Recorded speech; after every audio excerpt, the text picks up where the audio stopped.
উজান ঢল আর কয়েকদিনের টানা ভারী বর্ষণে বিপর্যস্ত দেশের দক্ষিণ পূর্বাঞ্চলের ১১টি জেলা। সবচেয়ে বিপর্যয়ে পড়েছে ফেনী। এরই মধ্যে জনমনে নতুন করে আতঙ্ক ছড়িয়েছে রাঙামাটির কাপ্তাই হ্রদের জলকপাট খুলে দেওয়ার ঘোষণা, যদিও এতে উদ্বেগের কিছু নেই বলে জানিয়েছে কর্তৃপক্ষ।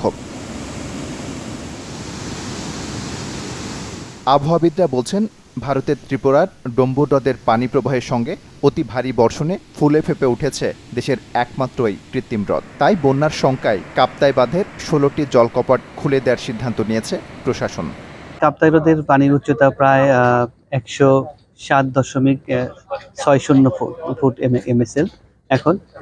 তো এটা সর্বোচ্চ পানি ধারণ ক্ষমতা ১০৯ ফুট MSL। যেহেতু পানির চাপটা এই দিকে অনেকটা বেশি, এই জন্য ৬ ইঞ্চি পরিমাণ ১৬টি জলকপাট যে আছে, আপনারা জানেন কাপ্তাই জলবিদ্যুৎ কেন্দ্রে, সেটি ৬ ইঞ্চি পরিমাণ খুলে দেওয়া হবে, যেন পানিটি যেন ব্যালেন্সটা থাকে। এই জন্যই রাত ১০টা থেকে সিদ্ধান্ত নেওয়া হয়েছে। এই জন্য মাইকিং করা হচ্ছে এবং প্রচার প্রচারণা চালানো হচ্ছে, যেন ওই দিকে যারা আছে, ঘাটির দিকে যারা আছে, তাদের জন্য কোনো সমস্যা না হয়।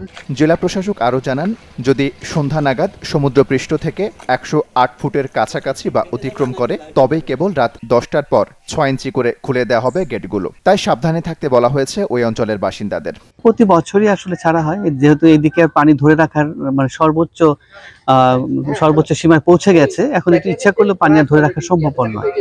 যে কারণে সামান্য পরিমাণ পানি এখন না ছাড়লে এইদিকে আরো বন্যাক্রান্ত লোকের সংখ্যাও বাড়বে, আরো বেশি সমস্যার সৃষ্টি হবে, যে কারণে সিদ্ধান্তটি নেওয়া হয়েছে। কাপ্তাই বাঁধে জলকপাট খুলে দেওয়ার ফলে বন্ধ হতে পারে চন্দ্রঘোনা ফেরি চলাচল। এছাড়া স্বাভাবিক জোয়ারের মতো প্লাবিত হতে পারে চট্টগ্রামের রাউজান, রাঙ্গুনিয়া, বোয়ালখালী উপজেলার ঘরবাড়ি, ফসলি জমি ও সড়ক। তবে জলকপাট খুলে দিলেও বৃষ্টি না হলে বন্যার ভয় নেই বলে আশ্বস্ত করেছেন কর্মকর্তারা। Desk report, channel 24।